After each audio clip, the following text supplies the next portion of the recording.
Et vous parlez d'Internet, vous parlez de sites, on évoque Internet et la vie privée. L'impossible conciliation, c'est un gros point d'interrogation.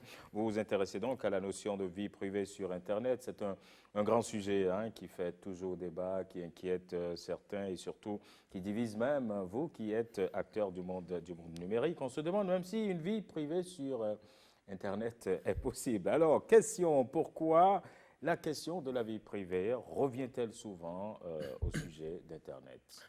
Oui, Serge, la question mérite vraiment d'être posée. Si le sujet de la vie privée sur Internet suscite autant d'interrogations et alimente autant les débats, c'est simplement parce qu'en naviguant sur le net, nous laissons un nombre impressionnant d'informations qui renseignent sur notre personne.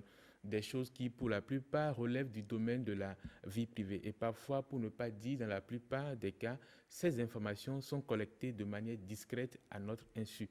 Du moteur de recherche au réseau social en passant par le site de e-commerce, donc le commerce en ligne, notre vie privée s'étale sur des dizaines de bases de données détenues par les géants de l'Internet. Mais avant d'aller plus loin, il faudrait déjà qu'on sache très bien de quoi nous parlons lorsque nous évoquons la notion de vie privée. D'ordinaire, on définit la vie privée comme la capacité pour une personne ou pour un groupe de personnes de s'isoler afin de protéger son bien-être. La vie privée correspond donc à la sphère d'intimité que chacun est en droit de posséder.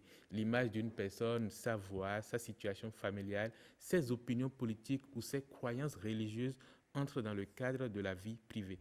Le droit à la protection de la vie privée est d'ailleurs consacré à l'article 12 de la Déclaration universelle des droits de l'homme. Cependant, l'avènement de l'Internet et des réseaux sociaux en particulier va démultiplier les risques d'atteinte à la vie privée. Sur Internet, la frontière entre vie publique et vie privée n'est pas toujours évidente et comme je le disais un peu plus haut, parfois certaines informations concernant notre vie privée sont collectées sur nous à notre insu.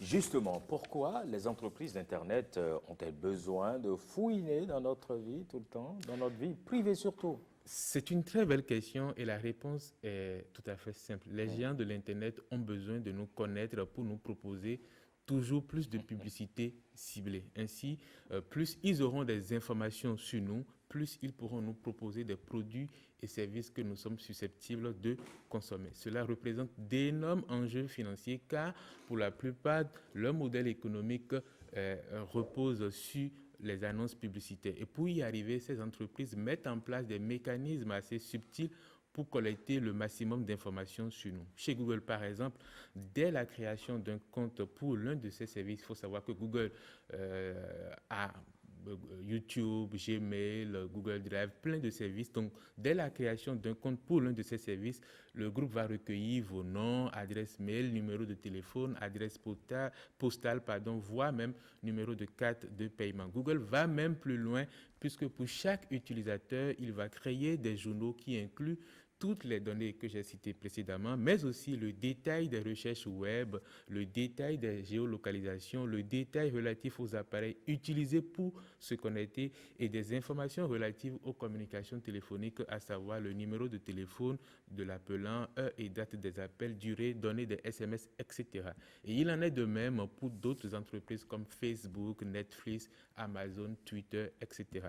La traduction de ces collectes sur le plan commercial est qu'avec l'aide des algorithmes, ces géants peuvent créer un prototype de chaque utilisateur et ainsi prédire ses besoins et lui proposer des annonces ciblées. Ces dernières peuvent aller de la simple publicité pour des chaussures à la manipulation électorale, comme on l'a vu récemment avec Facebook dans le cadre du scandale Cambridge Analytica. Vous comprenez alors que si personne ne fournissait ces informations aux géants de l'Internet, ils ne peuvent pas gagner tout l'argent qu'ils pèsent aujourd'hui. Oui, mais peut-on finalement dire que l'avènement d'Internet a enterré la notion de vie privée? En fait, cette question très pertinente dont la variante pourrait être Internet sait-il déjà tout de nous, Mhm, nous mhm. amène à nous interroger sur notre usage d'Internet par rapport à la protection de la vie privée.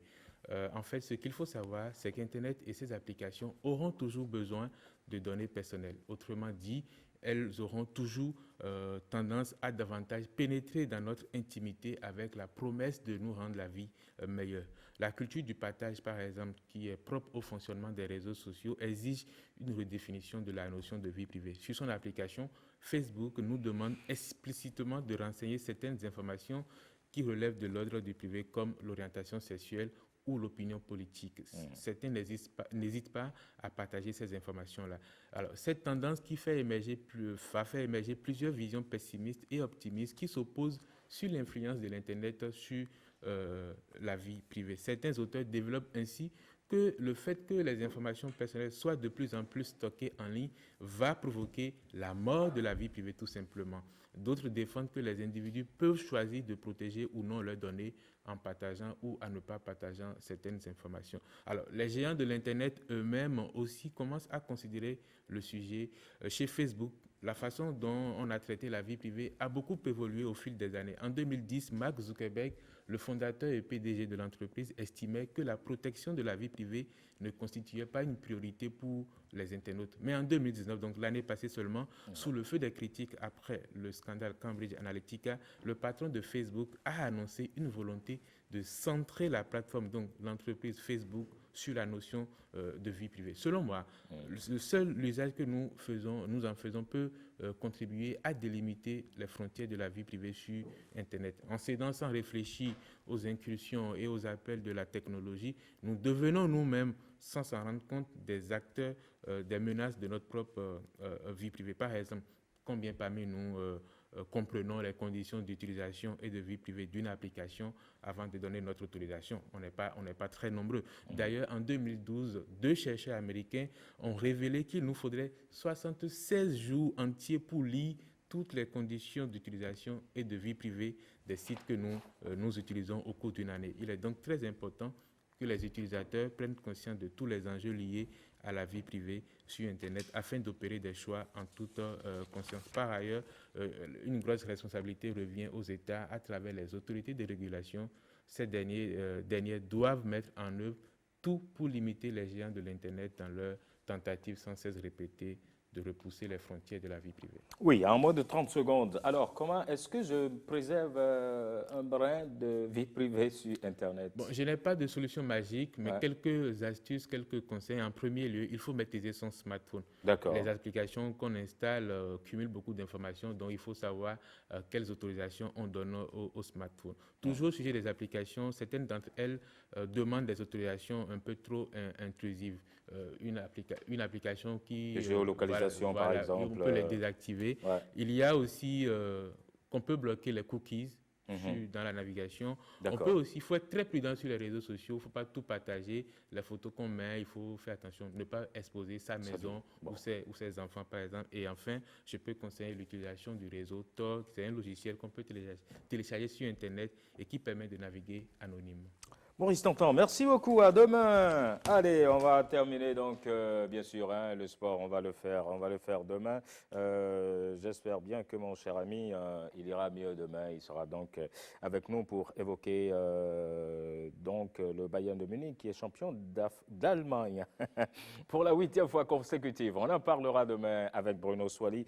J'espère bien pouvoir le retrouver demain. Ici se referme ce numéro de 5 sur 7 matin. Merci à toutes et à tous d'avoir été là. Merci surtout aux équipes techniques et rédactionnelles qui nous accompagnent. Vous prenez soin de vous. À demain, 5 sur 7.